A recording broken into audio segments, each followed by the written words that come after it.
I can see the bottom.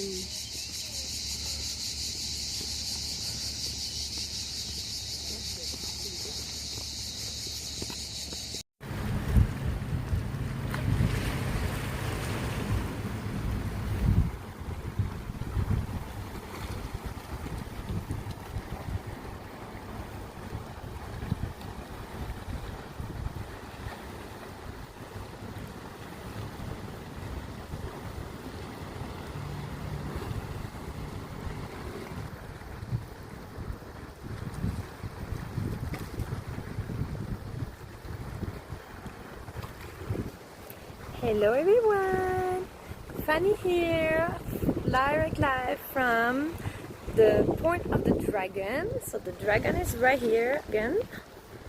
He's sleeping. He's right there. This is the exact point on the Lérins island. So I'm gonna set up and make a little conference campaigning for the Nobel Prize for several people.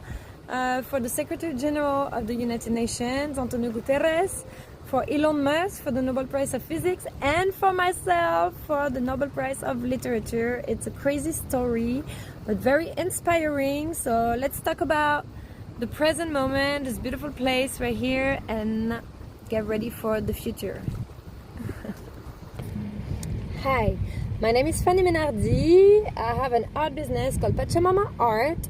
And today I want to base this conference on this awesome artwork, made a cool soundtrack for a campaign. Never in my life would I think I would be campaigning for the Nobel Prize of Literature.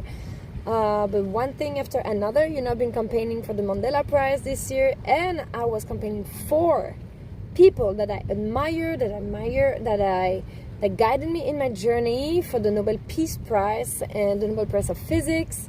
Of course, because I believe in rewarding people, inspires the future generations, to do better, to be better. Mostly when you see the examples that we have in the world right now, with the wars and just, the censoring on social media, the people suing each other for political opinions. I think it's just very, very nasty. And when you feel people who make you want to be a better person, you really want to see them succeed because they deserve it and you're grateful for them, but also because it means that it's also possible for you in your own journey.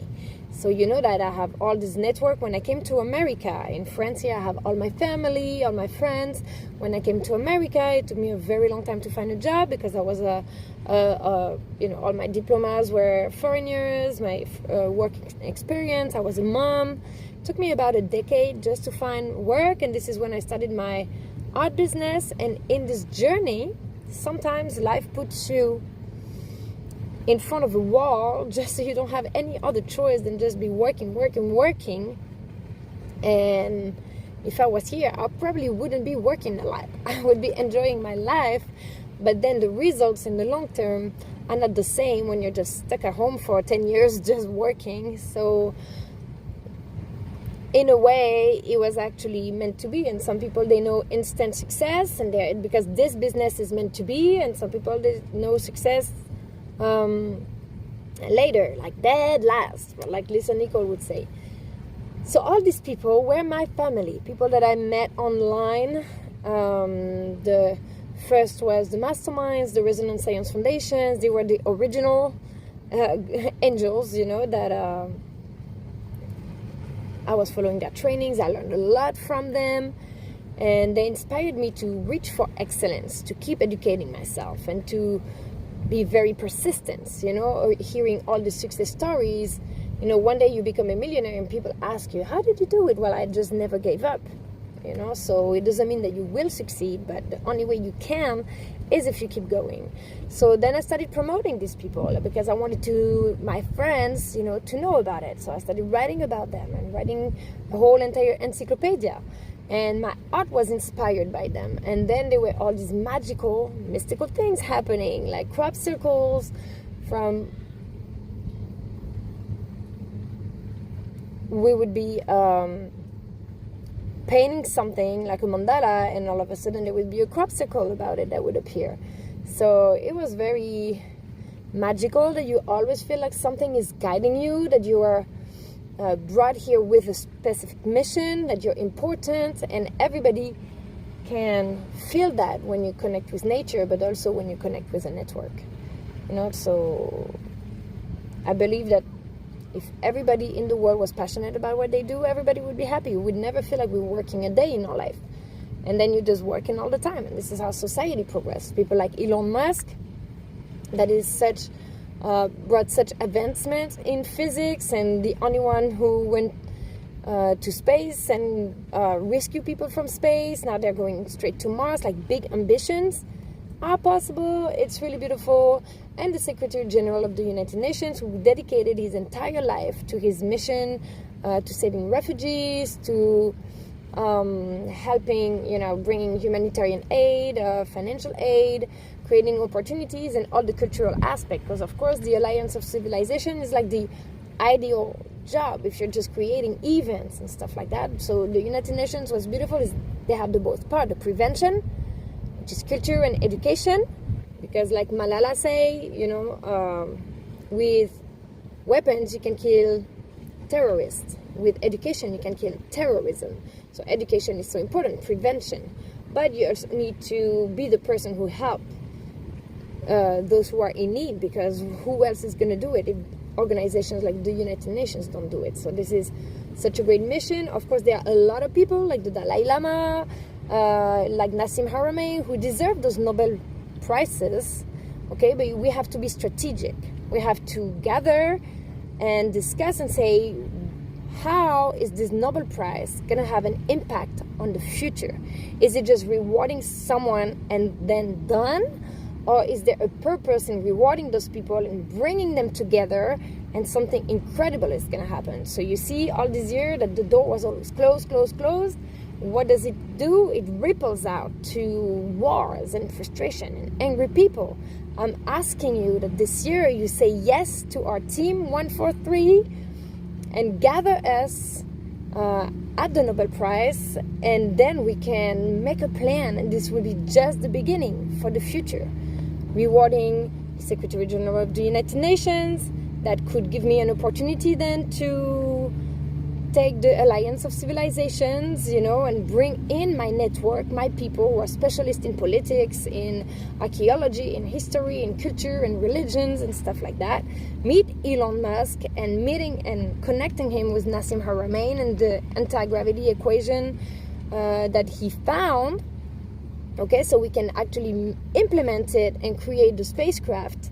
So next year, once the spacecraft are done, crediting Nassim Haramein, and he gets the Nobel Prize of Physics. And the Dalai Lama, it was his birthday, he said he would continue his life of service, but the United Nations, you retire, or your mandate comes to an end. This is the only opportunity that he has this year to obtain it. So this is the best opportunity ever seen in history, to have people from all fields that actually want to create something together and ensure a legacy. So I would be so grateful. I wouldn't even believe I would campaign for a Nobel Prize. Like, who am I? I'm a nobody. I have 100 followers on my social media, but they're all very quality people, and everything that we do ripples out millions. So that would be an opportunity for me to actually be more credible and publish those books and create the trainings and have the fundings, because so many projects that I have spoken with friends and partners and stuff like that, but it's always the funding that's lacking. So if you don't have resources to start a business, then at some point you're reaching a wall and you just can't continue. So this is a beautiful project and campaign. Of course you know already all this. It's just to present that at the Point of the Dragon, which is my favorite place in the entire world. This is where I was born, where all the magic happens. There is a lot of supernatural phenomenon that appear in the sky, but it's just life itself is a miracle. The beauty of this place is just magical. So that is our peace, love, prayers, and angels mandala. And we have also that special request here on the other side for the animals of Marineland, who are right there actually on the other side of the bay. I'm just a few kilometers away from them.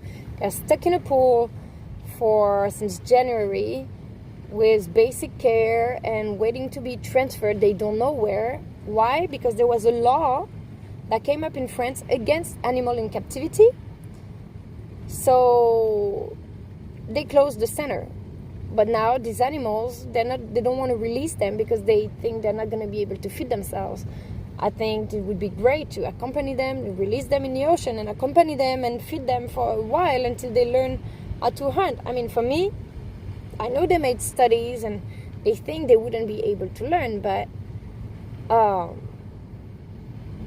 this is their instinct to go out and hunt. You know, they're able to learn super crazy tricks and jump in the water in the pool and raise the crowds, but they're not going to be able to catch a fish. I don't believe it. You know, you have to give people more, trust people more than what you think they can do. Honestly, these animals are so intelligent. They're so beautiful. Actually, there's so many boats here. The only time in my life that I saw dolphins here was in 2020 during COVID. There was nobody out and the dolphins were in the Bay of Cannes. That was the only time in my life that I saw them here. So please free the willies. We want them back, I'm sure. And you know, I was talking to my friend Lydie yesterday and they talk about their cats. They had 2 cats and they both died of accidents of going outside. And contrarily to my cats, that I'm very protective, they stay in my house because I'm scared that they get eaten by an alligator or whatever. And I'm like, you just got to choose what you want for your pets. Do you want them to have a shorter life? Of course, if they go out, they're going to die sooner. They're going to have an accident or get lost or get eaten or fight or lost or maybe not. There's more chances they're going to die early, but they're going to live their life of cats and hunting outside, their life of their purpose, you know? Well, my cats, they want to be outside all the time, but I keep them in because I want to keep them secure. I want to keep them with me. I only let them out if I go with them or certain times of the day where I know it's very quiet outside. So you can be super protective and make people not live really the life that they want, or let people go out, you know, in the wild and make them live the life that they were meant to be. It's like me, the people who said that we were protecting you, yeah, to the point that nobody even knew about my stuff. And then if you never promote or reward, then the culture will die. So this is the last chance literally this year, because after I've seen all my family and everything I'm missing out on, I mean, this is my last year doing what I'm doing. Like, if the American dream doesn't come to me, that's it. There will be no more of that. And I don't want it to end. I want it to be just the beginning. Everything we built, a decade of creating this communication, of creating this network, of training ourselves to become the legacy of the United Nations, you know, and connecting with people like Elon Musk. I mean, it's not everybody that has the chance to just have Elon Musk just at least pay attention to you and to what you're saying, and maybe meeting in Norway and making a project that is going to change the history of technology of the world. So that's very, very important. So I hope you enjoyed to learn about this. I invite you to download all the stuff I post. My book is you're able to download it for free online. My oracles, all my art, you can use it also. I just ask that if you're going to use my art for business, you donate 30% to the United Nations. And yeah, the show must go on. May the culture live on. Thank you, everyone. When I saw that there was like the slight interest in my stuff with the Nobel Prize Committee, first I was like, who would nominate me? So I would be so grateful if that was the case. I was like, what? It's crazy because I wouldn't even consider it possible. But also, if you have the slightest chance in your life to have something great happen, just step up for yourself, campaign for yourself, still collaborate with others. We're not in competition. We have to collaborate and find the most strategic ways to make it happen, the most efficient ways, and never stop standing up for yourself. And if you're lucky enough to have people who actually stand for you, you don't want to give that up either. You're going to be loyal forever. You want it to be always the beginning and then continue. All right, everyone. So thank you. Have a great day. And I'm going to let you go by showing you some beautiful landscape. And one more thing, guys. We can't talk about the dragon without talking about the dragon. So what is my goal? My main goal of the United Nations? Of course, all the cultural aspects and everything, but I think I have a specific bond with the president of Russia, Vladimir Putin, because we've been exchanging through the social media for many years now. We started with a page from Bulgaria where I was constantly sharing their posts and their perspective, because there is the NATO, United States perspective, that the big bad guy who attacked Ukraine, and then there was also the other perspective that Vladimir Putin was constantly opposing, the censorship and the corruption that is in the West, which is true, there is, so I am a strong believer that all this war is a big money laundering scheme that is being pushed by the weapon lobbies, corporations, because they are filling up their pockets. There is always someone profiting, the wars, except the civilians that are being killed and the families. So my big goal, I was seeing my friend Natalia yesterday, and I was like, I want to learn Russian. She showed the tattoo, and she's like, why Russian? And I told her, because you need to go at the source. If you want to have a big impact in the world, you need to have a bridge between all the big decision makers. And right now the big opponents of the world is NATO and Russia, or America and Russia. Once you get to establish a bridge and partnerships with Russia and have them back into the diplomatic negotiations and showing how it's possible, to make peace and negotiate. For example, I would negotiate his pardon, because he's been condemned, I believe, Netanyahu has, but I don't, by the International Criminal Court for the crimes, against humanity and stuff like that. So I would negotiate his pardon. You can't excuse all the crimes that have been committed for whatever reason. So you would need to have a significant effort to completely change the dynamic of the world to be able to pardon such wars, and everything that's been going on for so many years. So, and I admire Russia. One of my best friends, she's Russian. I love everything, and I think it's such a shame to argue for just territory. So, negotiating his pardon against the release of all the nuclear weapons. And once the giants do it, everybody will follow. All the BRICS country, because everybody's scared of Russia, all this nuclear blackmail.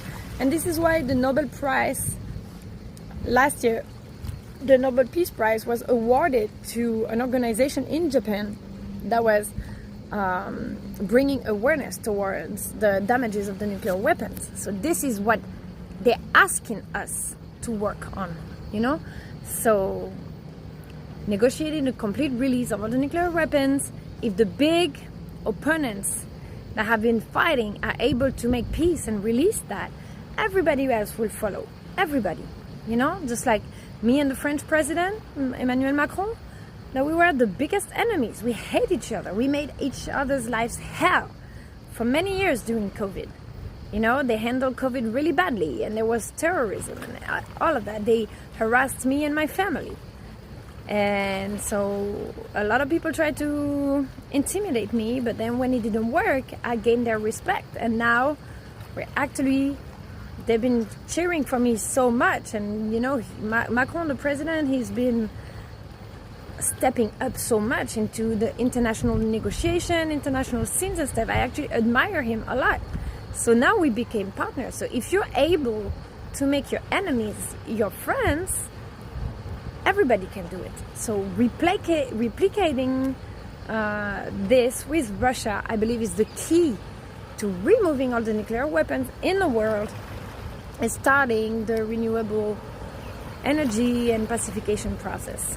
So that's one of the big things that I believe is possible, because they're listening. They just wanted someone who sees from their point of view and that is neutral. Okay, I'm not the biggest fan of America either. I came to America to make it better because I hated everything America. You come to France, everybody hates America. I'm not here to say promote hate speech, but you guys, you don't have culture, you don't have good food. It's very superficial. Like, it's in order to have good conversations, and you have to go really high level. You know, high level people, the ones who make it in America, they're those who have some kind of intelligence. But when you go to, you know, low level or middle classes, it's very superficial. I'm sorry, it's true. Like, it's the most embarrassing, to be honest, because they are so scared to have a different opinion and to create a conflict. And there's almost no discussions on this kind of topics. I was even invited to a house for New Year's, and they were like, "Oh, we don't talk about these topics. We don't want to create, you know, incommodate people." Well, in France, we live for this. We live for this kind of conversations, and we teach. Yesterday, my friend's daughter, she was asking me about going to study in America, and I was like, "Why do you want to go study in America? It's expensive, and they teach you to be brainwashed. And yes, the universities are beautiful, but you will learn so much more in France. You will not end up in debt when you come out of the university. You will, they will teach you to question things, so you don't have to be argumentative on everything, but at least have a critical thinking where you're able to question and negotiations and stuff, and it's beautiful and it's free." So I went to America because I wanted to make it better. Okay, and I learned a lot from America. For example, in France, we have a lot of social help, which is amazing, families and single moms and stuff like that. But the downside of it is that a lot of people get lazy and just rely on this to just not do anything with their life and not contribute to society, and then you're drowning the system. While in America, I hate that is just like ride or die. Like, you're not working. You know, people were telling me, "What, you work 50 hours a week? Like in France, that would be illegal." I was like, in America, that would be illegal not to. Like, it's like, you're not working, they will literally want you to die. You know, it's like, the more you work, the better, ride or die. And so I hate that, because sometimes you're in a situation that you don't find a job, or you just, you know, you're a mom, you're stuck, whatever, you're in a transition. So you need to have some social help. But what I love in America is the mentality of everything is possible. If you work for it, you can have it. You know, it's possible. You have the mentorship. And all of this, I think we should have a middle range, you know, between America and France. America is so big, it's hard to provide social help for everyone. This is why they're so aggressive into business. But it'd be nice to have a middle range and create a universal income where everybody has a low income. And you know, the lazy people, they will always stay lazy. And then the people with big dreams and who work a lot, they will always have big dreams and work a lot, no matter what they have. So at least help those people, and then reduce poverty by providing a universal income and helping people rebound in their time of transitions, to give them the opportunity to go chase for their dreams. So that's the big thing. And I think that's why Russia, they got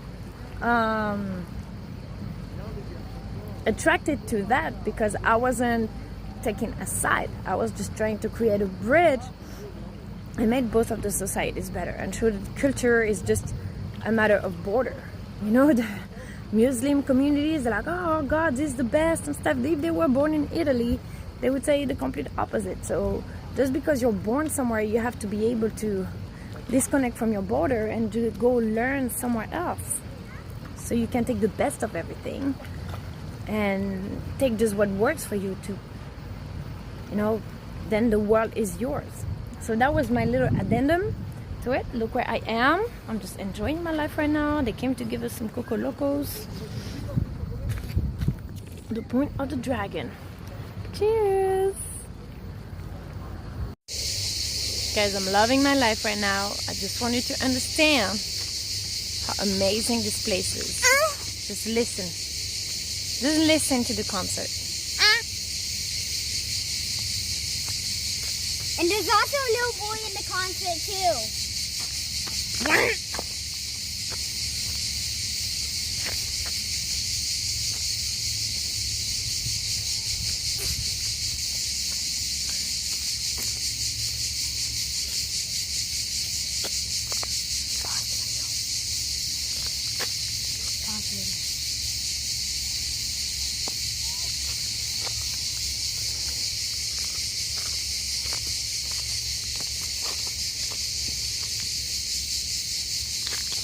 Mommy, I'm hungry. Mommy, I'm hungry.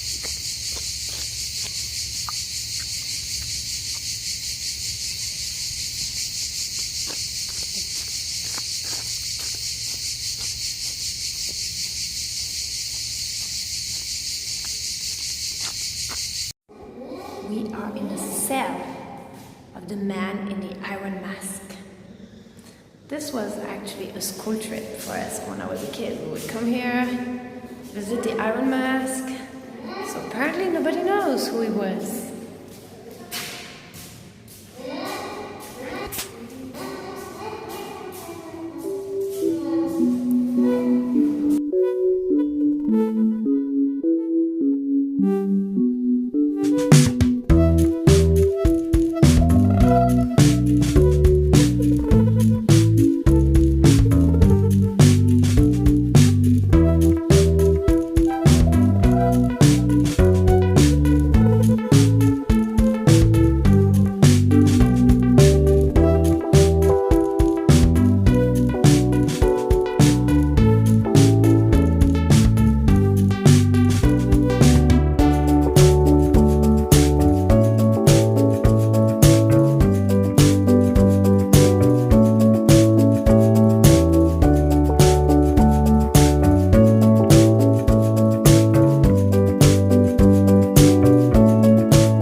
Right there.